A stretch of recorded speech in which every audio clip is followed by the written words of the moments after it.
2005 December 19 കേരളത്തിന്റെ ഭരണസിരാകേന്ദ്രത്തിൽ നിന്ന് ഒരു തിട്ടൂരമിറങ്ങി. വിവര സാങ്കേതിക വിപ്ലവത്തിന്റെ കഴക്കൂട്ടം പാർക്ക് വികസിപ്പിക്കാൻ സർക്കാരിന് 732 ഏക്കർ ഭൂമി വേണമെന്നായിരുന്നു വിളംബരം. അതിനവർ അടയാളമിട്ടത് ഈ മണ്ണാണ്. മംഗലപുരം, അണ്ടൂർക്കോണം പഞ്ചായത്തുകളിലെ ആയിരങ്ങൾ തിങ്ങിപ്പാർക്കുന്ന ഭൂമി.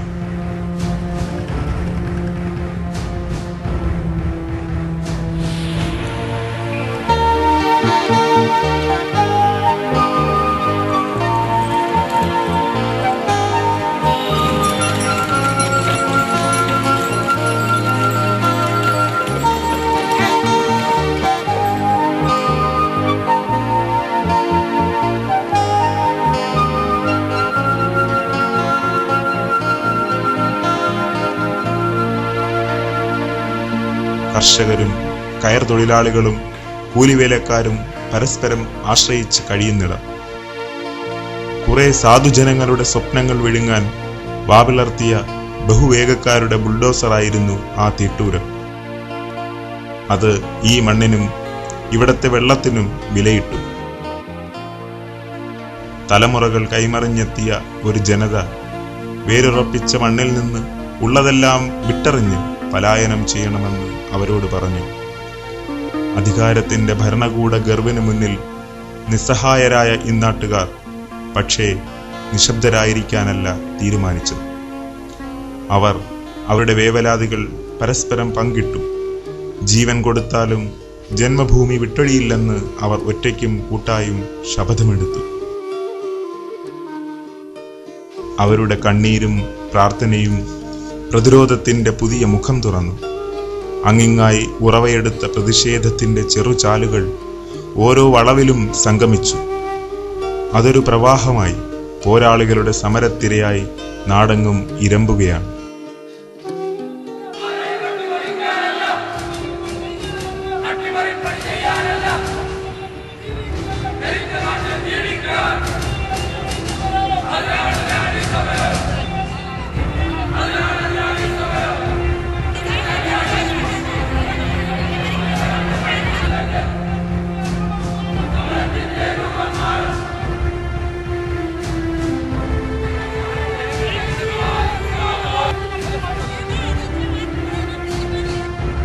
ഉടനൊരു പോരാട്ടത്തിനിറങ്ങണമെന്ന് ആരും അവരെ പഠിപ്പിച്ചിരുന്നില്ല.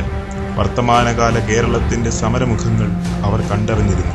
അതിന്റെ ന്യായാന്യായങ്ങൾ അവർ തിരിച്ചറിഞ്ഞിരുന്നു.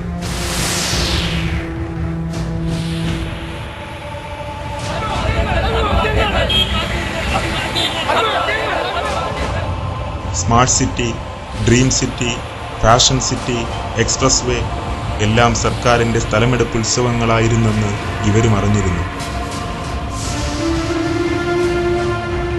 ഖബറിലേക്ക് കാലൂന്നിയ ഒരു സർക്കാരിന്റെ അതിവേഗ തീരുമാനമായി ടെക്നോസിറ്റി പൊട്ടിവീണ ഈ മണ്ണിലും ജനരോഷം ഉയർന്നു.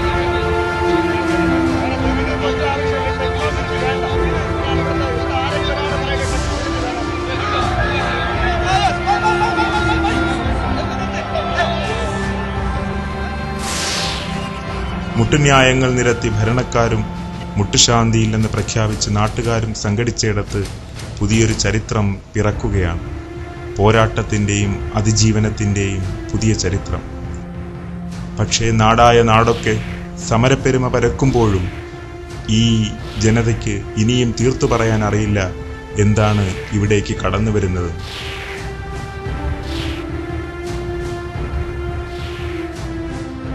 പദ്ധതിയുടെ നിജസ്ഥിതി വെളിപ്പെടുത്തണമെന്ന സോളിഡാരിറ്റിയുടെ പ്രസ്താവനയായിരുന്നു പ്രതിഷേധത്തിന്റെ ആദ്യ ശബ്ദം. സമരം ഇത്രയേറെ മുന്നോട്ട് പോയിട്ടും ഇന്നും മറുപടി അർഹിക്കുന്ന പ്രസ്താവനയായി അത് നിലനിൽക്കുന്നു. എതിർക്കാനും അനുകൂലിക്കാനും വന്നവരോടൊക്കെയും ഇന്നാട്ടുകാർ ഈ ചോദ്യം ചോദിച്ചു. ആർക്കും അറിയില്ല എന്താണ് ഈ മണ്ണിൽ ഉദിച്ചുയരുകയെന്ന്. ഇന്നാട്ടിലെ ഭരണക്കാരും നേതാക്കളും ജനപ്രതിനിധികൾ പോലും അറിഞ്ഞിട്ടില്ല. പിന്നെയല്ലേ പാവം ജനത.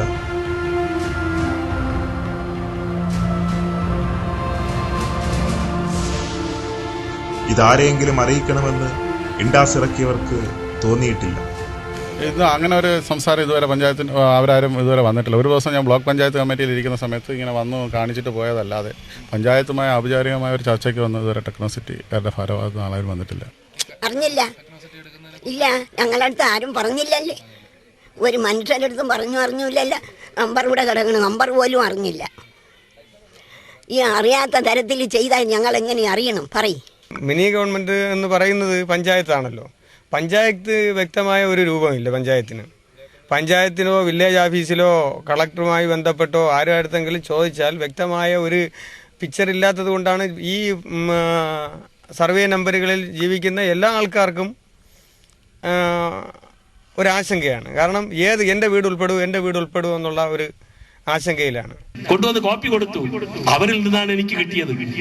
എനിക്ക് നേരിട്ട് കിട്ടിയില്ല. ഞാൻ IT സെക്രട്ടറിയെ വിളിച്ചു, താലൂക്ക് തഹസിൽദാരെ വിളിച്ചിരുത്തി മാപ്പ് കൊണ്ട് പരിശോധിച്ചു നോക്കിയപ്പോൾ ഞാൻ പറഞ്ഞതിനപ്പുറം ഏകദേശം 182 ഏക്കർ കൂടി ഉൾപ്പെടുത്തിയിരിക്കുന്നു. ഇത് എങ്ങനെ ഉൾപ്പെടുത്തി എന്ന് ചോദിച്ചതിന് താലൂക്ക് തഹസിൽദാർക്ക് മറുപടിയില്ല. ഞാൻ ചോദിച്ചു.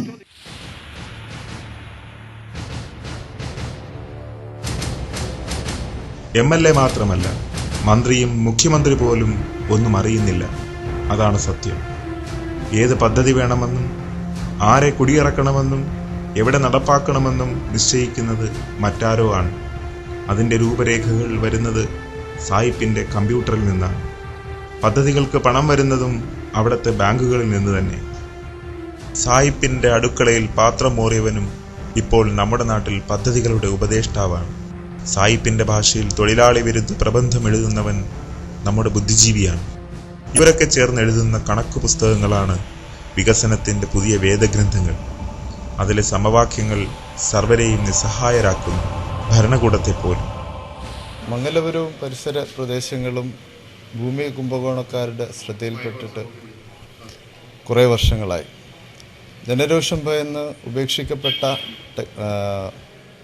എക്സ്പ്രസ് വേ പദ്ധതിയിൽ ഈ പ്രദേശങ്ങൾ ഉൾപ്പെട്ടിരുന്നു. അന്ന് എക്സ്പ്രസ് വേയുടെ ഒന്നാമത്തെ പ്രവേശന കവാടവും അതിനോടനുബന്ധിച്ച് ഒരു വലിയ ടൗൺഷിപ്പുമായിരുന്നു ഉദ്ദേശിക്കപ്പെട്ടിരുന്നത്.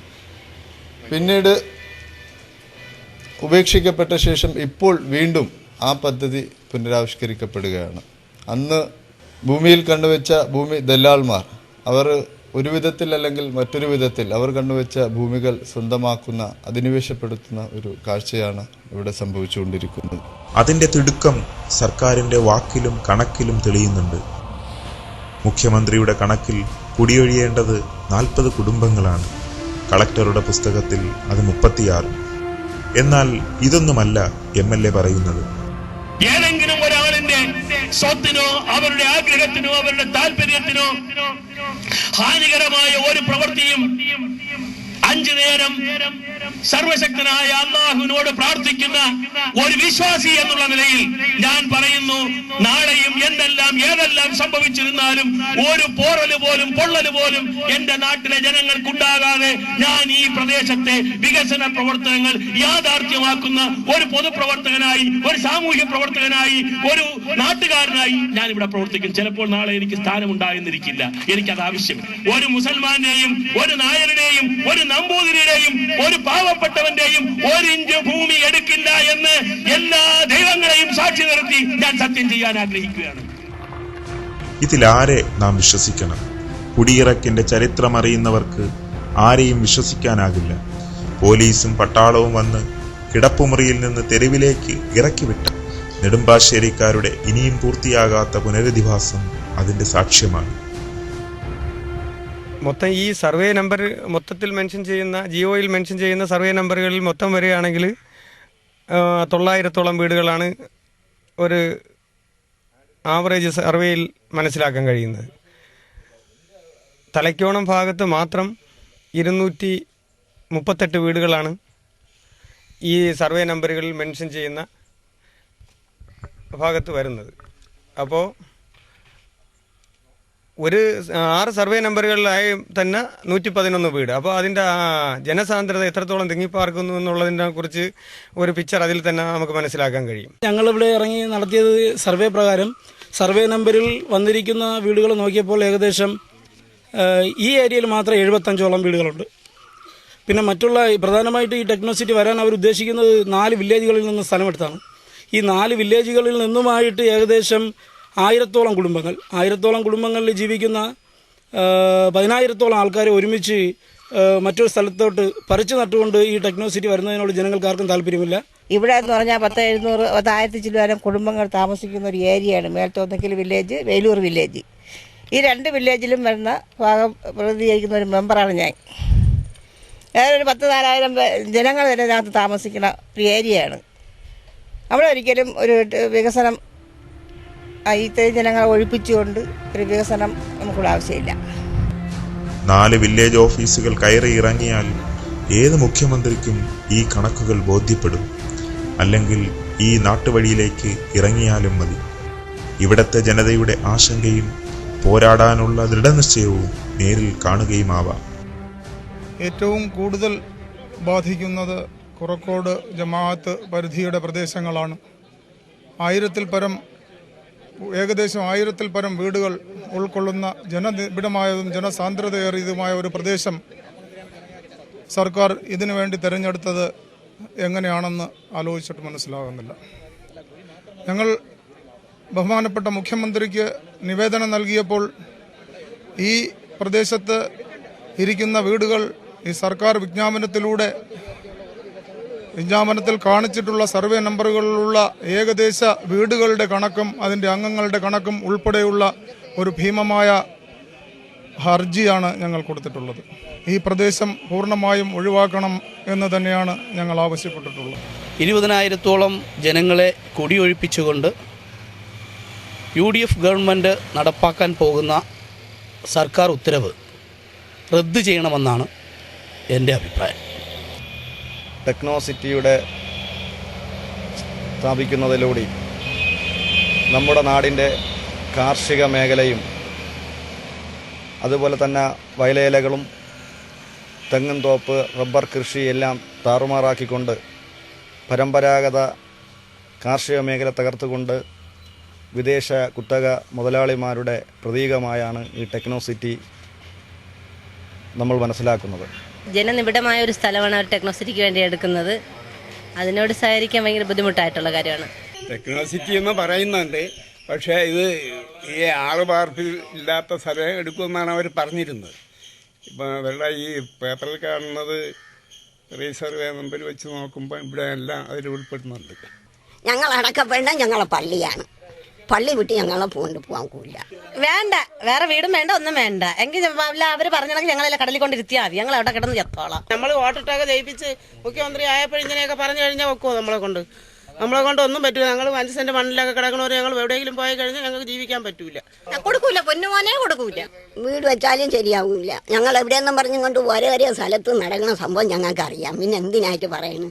നല്ല ഉറപ്പുണ്ട്, അവർ വെച്ച് തരൂല. അത് നല്ല ഉറപ്പുണ്ട്, അവർ പറയണതാണ്. നമ്മൾ ഇവിടെ ഒരു രാഷ്ട്രീയ പാർട്ടിയും ടെക്നോ പാർക്ക് വേണ്ട എന്ന നിലപാടിൽ ആരും പറഞ്ഞിട്ടില്ല ഇപ്പോൾ വന്നിട്ടുള്ളത്. പക്ഷേ ആക്ഷൻ കൗൺസിൽ ശക്തമായി പറയുന്നത് ഈ ഭാഗത്ത് ടെക്നോ പാർക്ക് വേണ്ട, എടുക്കണ്ട, ഈ ഏരിയയിലെങ്ങും വേണ്ട. ഈ വേഡിലുള്ള ഏറ്റവും വലിയ കമ്പനി ആര് നടത്താൻ പറഞ്ഞു?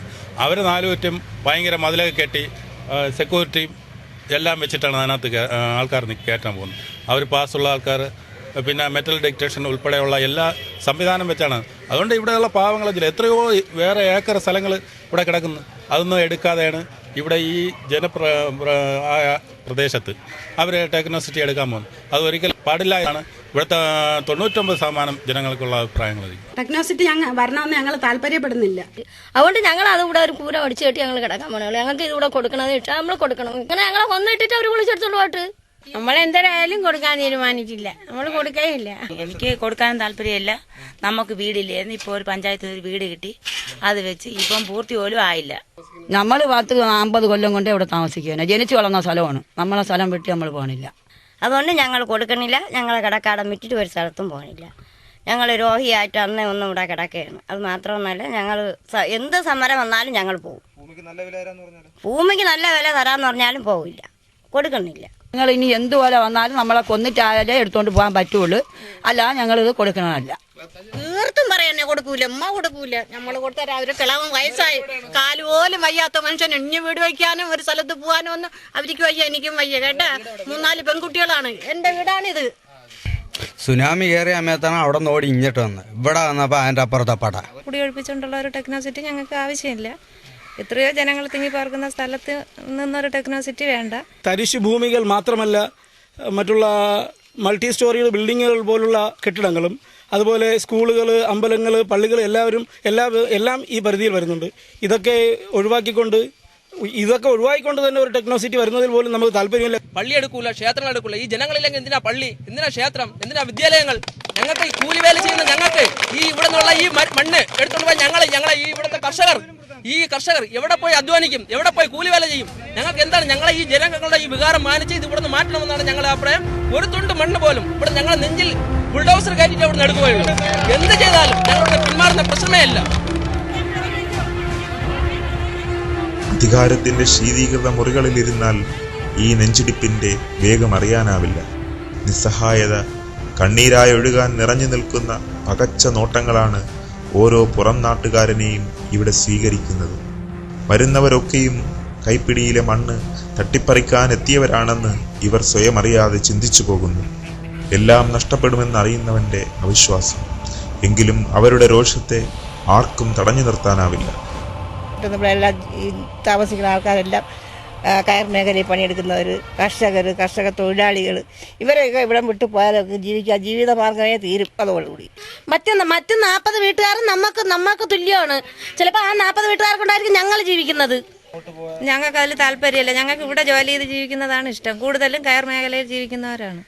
അങ്ങനെ ഇവിടെ താമസിക്കുന്നതാണ് ഇഷ്ടം. ഞങ്ങൾക്ക് റോഡ് സൈഡിന് വേണ്ട. മാത്രമല്ല, ഈ ഏരിയയിൽ തിങ്ങിപ്പാർക്കുന്ന ജനങ്ങളെന്ന് പറഞ്ഞു കഴിഞ്ഞാൽ കർഷക തൊഴിലാളികൾ ഉണ്ട്, അതുപോലെ തെങ്ങ് കയറ്റക്കാരുണ്ട്, മലക്കറി വിൽപ്പനക്കാരുണ്ട്, പാൽ കച്ചവടക്കാരുണ്ട്. ഇവരെല്ലാം പരസ്പരം ഇവിടെയുള്ള ജനങ്ങളെ പരസ്പരം അറിയുന്നത് കൊണ്ട് മാത്രം ഇന്റർ ഡിപ്പെൻഡ് ചെയ്ത് ജീവിച്ചു പോകുന്നവരാണ്.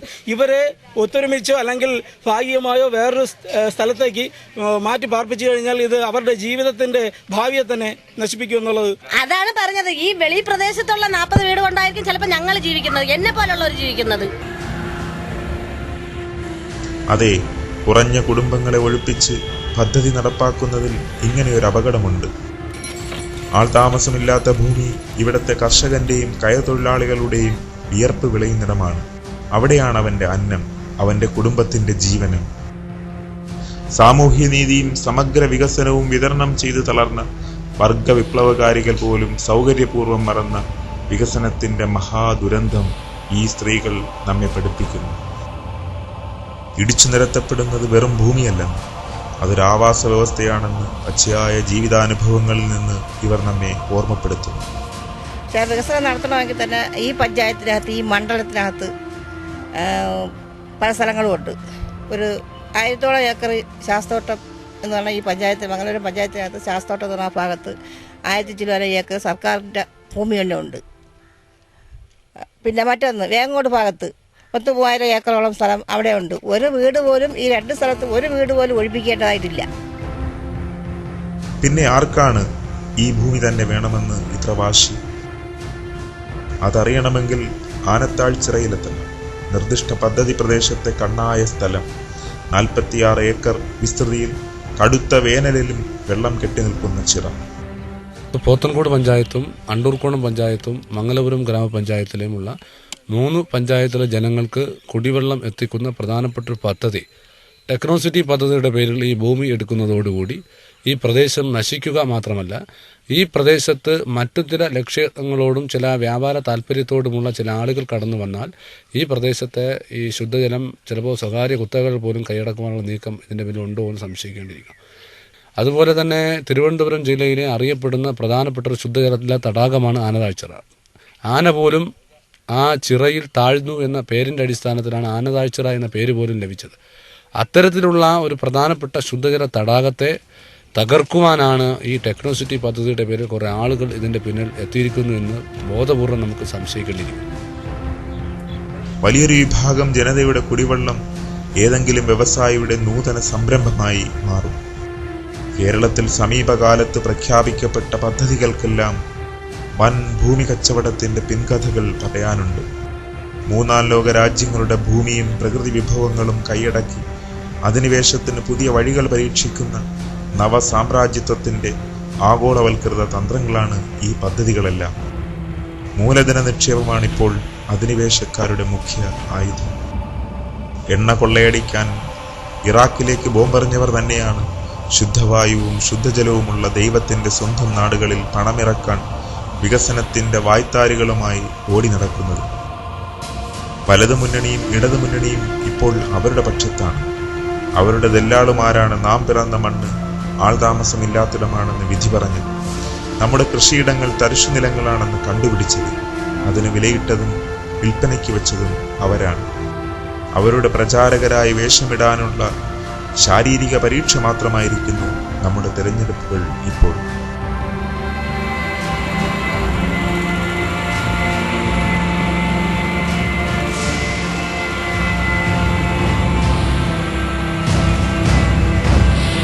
നമ്മളെ കടകംപള്ളി സുരേന്ദ്രന്റെ പാർട്ടി വേണ്ടണം. അതായത് CRP ക്യാമ്പിലോട്ട് കയറുമ്പോൾ വേണം ഇത് ടെക്നോസിറ്റി വേണം, അല്ലെങ്കിൽ ഇവിടെ നടി കിട്ടും. കാരണം ഇവിടെ ഒരു അനുഭവിച്ചുകൊണ്ടിരിക്കുകയാണ് നമ്മള്. ഈ കാട് മേടുകൾ കടന്ന് പാവപ്പെട്ടവന് കടന്നു പോകുവാൻ സന്ധ്യ കഴിഞ്ഞാൽ കഴിയില്ല. ഈ കാട് മേടുകൾ ടെക്നോസിറ്റി വന്നാൽ മാറും. അവിടെ വെളിച്ചമുണ്ടാകും, അവിടെ വ്യവസായം ഉണ്ടാകും, അവിടെ ആൾപ്പാർപ്പുണ്ടാകും. ഇവിടുത്തെ പാവപ്പെട്ടവൻ അങ്ങോട്ടും ഇങ്ങോട്ടും പോകാൻ കഴിയും. അതിന്റെ നടയിൽ ചെറിയ ഓട്ടോറിക്ഷ ഓടിച്ച് ജീവിക്കുവാൻ ഇവിടുത്തെ ചെറുപ്പക്കാരന് കഴിയും. അതിന്റെ നടയിൽ ഒരു ചെറിയ തട്ടുകട നടത്താൻ കഴിയില്ലേ? അതിനകത്ത് നടത്തുന്ന ആ നിർമ്മാണ പ്രവർത്തനങ്ങളെ സഹായിക്കുവാൻ, അതിലൂടെ കൂലി കിട്ടുവാൻ കഴിയും. അതിനകത്ത് നടത്തുന്ന തേപ്പും തുടപ്പും ആ ജോലി കിട്ടും. നമ്മൾ വലിയ വിദ്യാഭ്യാസമൊന്നുമില്ല, നമ്മളെല്ലാം ചുവട്ടുകാരുടെയും അതേപോലെ മത്സ്യത്തൊഴിലാളികളുടെയും അതേപോലെ കയർതൊഴിലാളികളുടെയും മക്കളാണ്. പക്ഷേ നമ്മളിൽ പഠിച്ചു ജയിച്ച ഇൻഫർമേഷൻ ടെക്നോളജിയിൽ ബിരുദമെടുത്തിട്ടുള്ളവരാരുണ്ടെങ്കിൽ അവർക്ക് ജോലി കൊടുക്കും എന്ന് സർക്കാർ പറയുന്നു. ഉണ്ടോ? കൊടുക്കാം. അത് മാത്രമല്ല, കഴക്കൂട്ടം നിയോജക മണ്ഡലത്തിൽ എവിടെ ഉണ്ടായിരുന്നാലും കൊടുക്കുന്നു. ഉണ്ടോ? കൊടുക്കാം. അത് മാത്രമല്ല, കഴക്കൂട്ടം നിയോജക മണ്ഡലത്തിൽ എവിടെ ഉണ്ടായിരുന്നാലും കൊടുക്കാം. സാമൂഹ്യ വിരുദ്ധന്മാരെ പുറത്താക്കി ഇവിടെ ഒരു സിറ്റി രൂപപ്പെടുമ്പോൾ ഈ പ്രദേശത്തിന് അതിൻ്റെതായ ഗുണമുണ്ടാകും. ഏകദേശം 47-50 കമ്പനികൾ ഇവിടെ വരാൻ പോവുകയാണ്. അതിൽ 17 കമ്പനികൾ രജിസ്റ്റർ ചെയ്തിട്ടുണ്ട്. ആ 40 തൂക്കുവാൻ നമ്മുടെ പാവപ്പെട്ട കയർ തൊഴിലാളികൾക്കും അതേപോലെ കർഷക തൊഴിലാളികൾക്കും ജോലി കിട്ടിയാൽ അവർക്ക് കിട്ടും ദിവസം 10-200 രൂപയെങ്കിലും. അതുകൊണ്ട് അവരുടെ വീട് കഴിഞ്ഞു പോകാൻ കഴിയും. അതുകൊണ്ട് അവരുടെ കുട്ടികളെ പഠിപ്പിക്കാൻ കഴിയും. ചെടിക്ക് വെള്ളമൊഴിക്കാൻ ജോലി കിട്ടിയാലും കുറെ പേർക്ക് കിട്ടും. 50,000 പേർക്ക് തൊഴിലവസരം ഉണ്ടാകുമെന്ന് സർക്കാർ പറഞ്ഞിരിക്കുന്നു. അതിൽ 5,000 പേർക്ക് കിട്ടുന്നത് തദ്ദേശവാസികൾക്കാണ്. അത് ഇത്തരം വിദ്യാഭ്യാസം കുറഞ്ഞിട്ടുള്ള ആൾക്കാർക്കുണ്ടെങ്കിൽ അവർക്ക് ഇത്തരം പണികൾ കൊടുക്കും. എത്ര ഉദാരമാണ് നമ്മുടെ ഭരണകൂടം. 700 ഏക്കർ സ്ഥലം കൊടുത്താൽ 5,000 പേർക്ക് തൊഴിൽ. ഒരു മൂന്നാം ലോകക്കാരന് സമൃദ്ധമായ ജീവിതം കിനാവ് കാണാൻ ഇതിലേറെ എന്ത് വേണം? അരവയർ നിറയാത്തതിന്റെ വേദന നെടുവീർപ്പ് കൊണ്ട് മറികടക്കുന്നവന്റെ ഇടനെഞ്ചിലേക്കാണ് അധികാര കസേരകളിലെ മെഗാഫോണുകൾ പ്രലോഭനങ്ങൾ തൊടുത്തുവിടുന്നത്. എല്ലാം വികസനത്തിന്റെ മേമ്പൊടി ചേർത്ത്. സോഫ്റ്റ്വെയർ നിർമ്മാണത്തിനോ പ്രോഗ്രാമിങ്ങിനോ ഇപ്പോൾ മൈക്രോസോഫ്റ്റ് പോലും ആവിഷ്കരിച്ചിരിക്കുന്ന പുതിയ പദ്ധതി, അവരൊരു അസൈൻമെൻറ്റ് ഏൽപ്പിക്കപ്പെടുകയും അത് ഏൽപ്പിക്കപ്പെടുന്ന വ്യക്തി അവർക്ക് സൗകര്യപ്രദമായ സ്ഥലത്തിരുന്ന് ആ പ്രോഗ്രാം ചെയ്ത് മൈക്രോസോഫ്റ്റിന് നൽകിയാൽ മതിയാകും. അതാണ് ഇന്ന് ലോകത്തിലെ ഏറ്റവും വലിയ IT വിപ്ലവം എന്ന് വിളിക്കുന്നത്. പക്ഷേ കേരളത്തിലെത്തുമ്പോഴാണ് IT വിപ്ലവത്തിന് ഈ ഭൂമി ഇത്രയധികം എടുക്കുന്ന ബാംഗ്ലൂരിൽ പോലും ഇത്രയധികം ഭൂമി കയ്യേറിക്കൊണ്ടല്ല IT വികസനം നടക്കുന്നത്. ഇൻഫോ പാർക്ക്, എക്സ്പ്രസ് ഹൈവേ തുടങ്ങിയ വിഷയങ്ങൾ, അതിൻ്റെ വിശദാംശങ്ങൾ ജനങ്ങൾക്ക് ബോധ്യപ്പെട്ടപ്പോഴാണ് ജനങ്ങളുടെ ഭാഗത്തു നിന്ന് ശക്തമായ എതിർപ്പുണ്ടായത്. എന്നാൽ ടെക്നോസിറ്റിയുടെ വിഷയത്തിൽ വസ്തുതകൾ എന്താണ് എന്ന് ജനങ്ങൾക്ക് ഇതുവരെ യാതൊരു വിവരങ്ങളും ലഭ്യമല്ല. അതുകൊണ്ട് തന്നെയാണ് കുറച്ചുപേരെ കുടിയൊഴിപ്പിച്ചാൽ പദ്ധതി നടപ്പിലാക്കാം എന്നൊക്കെയുള്ള വിരുദ്ധമായ ചില അഭിപ്രായങ്ങൾ വരുന്നത്. ജനപ്രതിനിധി പറയുന്നത് പോലെ മലപ്പുറത്ത് കൊണ്ടുപോയ പദ്ധതിയല്ല മംഗലപുരത്തേക്ക് തിരികെ കൊണ്ടുവന്നത്. ടെക്നോ പാർക്കിൻ്റെ വെബ്സൈറ്റിൽ രേഖപ്പെടുത്തുന്നത് ടെക്നോ പാർക്കിൻ്റെ 4ാം ഘട്ട വികസനമായിട്ടാണ് മംഗലപുരത്ത് ടെക്നോ സിറ്റി നടപ്പിലാക്കുന്നത്. മംഗലപുരത്ത് സ്ഥാപിക്കുന്ന ടെക്നോ സിറ്റി ടെക്നോ പാർക്കിൻ്റെ വികസന പദ്ധതിയല്ല, മറിച്ച് കൊച്ചിയിൽ സ്ഥാപിക്കുന്ന സ്മാർട്ട് സിറ്റിയുടെയും കോഴിക്കോട് സ്ഥാപിക്കാനിരിക്കുന്ന ഡ്രീം സിറ്റിയുടെയും തുടർച്ചയായുള്ള ഒരു ആഗോള വികസന പദ്ധതിയുടെ ഭാഗമാണ്. അതുകൊണ്ട് തന്നെ കേവലം കുടിയൊഴിപ്പിക്കലിനെതിരായിട്ടുള്ള ഒരു സമരമല്ല സോളിഡാരിറ്റി ഇവിടെ നടത്താൻ ഉദ്ദേശിക്കുന്നത്. മറിച്ച് അധിനിവേശ ശക്തികൾ നമ്മുടെ മണ്ണും നമ്മുടെ വെള്ളവും നമ്മുടെ ഭൂമിയും അധിനിവേശപ്പെടുത്തുന്നതിന് എതിരായിട്ടുള്ള ഒരു അതിശക്തമായ സാമ്രാജ്യത്വ വിരുദ്ധ സമരത്തിൻ്റെ തുടർച്ചയാണ് മംഗലപുരത്തും സോളിഡാരിറ്റി യൂത്ത് മൂവ്മെൻറ്റ് നടത്തുന്നത്. മൂലധന നിക്ഷേപത്തിന്റെ അധിനിവേശ തന്ത്രങ്ങൾക്കെതിരെ കേരളത്തിലെങ്ങും പ്രതിരോധ സമരങ്ങൾ ശക്തിപ്പെടുന്നുണ്ട്. എല്ലാ സമരവും വൻകിട സ്വപ്നങ്ങൾ സഫലമാക്കാൻ ജീവിതം ബലികൊടുത്തവരുടെ അതിജീവനത്തിനായുള്ള പോരാട്ടമാണ്. കടന്നുകയറ്റങ്ങളെ പ്രതിരോധിക്കാനുള്ള ഇരകളുടെ സ്വയം സമരം. പ്ലാച്ചിമട, കരിമണൽ, എക്സ്പ്രസ് വേ എല്ലാം അധികാരികൾ അടിയറവ് പറഞ്ഞ സമരങ്ങളാണ്. ഇവയുടെയെല്ലാം സമരമുഖത്ത് സോളിഡാരിറ്റി ഉണ്ടായിരുന്നു. ഒത്തുതീർപ്പില്ലാത്ത നിലപാടുമായി വിൽപ്പനയ്ക്ക് വെച്ച പ്രതിരോധ സമരങ്ങൾക്കിടയിൽ സോളിഡാരിറ്റിയുടെ സംഘശക്തിയും പോരാട്ടവീര്യവും വേറിട്ട് നിൽക്കുന്നു.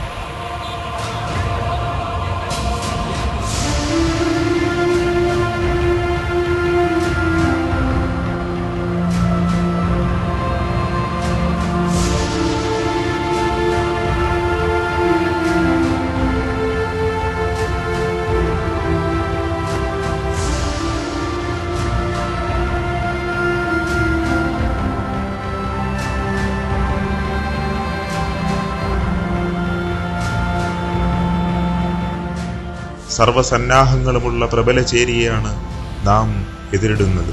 അതിനാൽ ഒത്തുതീർപ്പില്ലാത്ത സമരം നമുക്ക് പ്രഖ്യാപിക്കാം. കുടിയിറക്കലും സ്ഥലമെടുപ്പിലും ഒത്തുതീരാത്ത രാഷ്ട്രീയ ബോധ്യമുള്ള സമരം. ആരാണ് ആ സമരത്തിൽ നമുക്ക് കൂട്ടാവുക? വർഗവിപ്ലവത്തിന്റെ വസന്തകാലമുയർത്തിയ ചെങ്കൊടി പോലും മുതലാളിത്തത്തിന്റെ സമൃദ്ധമായ ഊൺമേശയിൽ ചെമ്പട്ടായി പാറിയിറങ്ങുന്നത് നാം കാണുന്നു. അവിടെ എല്ലാ കൊടികൾക്കും ഒരേ നിറമാണ്, എന്തിലും അനുരഞ്ജനവും. അതിനാൽ പോരാട്ടത്തിന് ഇനി ഒരു വഴിയേയുള്ളൂ: സ്വയം തിരിച്ചറിയുക, തിരിച്ചറിവ് നേടിയവർക്കൊപ്പം കൈകോർക്കുക. ഈ നീലമാനത്തിൻ നെഞ്ചിൽ നിന്നൂറുന്ന ഹൃദയരക്തത്തിന്റെ മുദ്രയാണിക്കൊടി, ഹൃദയരക്തത്തിന്റെ മുദ്രയാണിക്കൊടി. ഇരവിനും മേലെ ഇരുളിനും മേലെ ഒരു സുപ്രഭാതത്തിൻ തെളിമയാണിക്കൊടി. ഇക്കൊടി കൈകളിലേന്തി നാം പാടുക, ഇന്നീതി കേടുക നീക്കി മുന്നേറുക. ഈ നീലമാനത്തിൻ നെഞ്ചിൽ നിന്നൂറുന്ന ഹൃദയരക്തത്തിന്റെ മുദ്രയാണിക്കൊടി.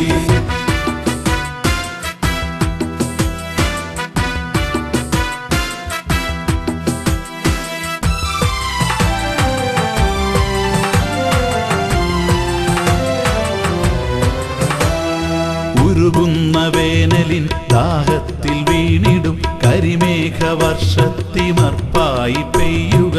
ഉരുകുന്ന വേനലിൻ ദാഹത്തിൽ വീണിടും കരിമേഘ വർഷത്തിമർപ്പായി പെയ്യുക. പ്രളയത്തിൽ നിലതെറ്റിയാഴുന്ന സഹജന്റെ വിളികേട്ടു തുഴയുന്ന പങ്കായമാവുക. പ്രളയത്തിൽ നിലതെറ്റിയാഴുന്ന സഹജന്റെ വിളികേട്ട് തുഴയുന്ന പങ്കായമാവുക. കണ്ണീർ തുടയ്ക്കുന്ന കൈകളായി മാറുക, കോർത്ത കൈ അഴിയാതെ അണിചേർന്നു നിൽക്കുക.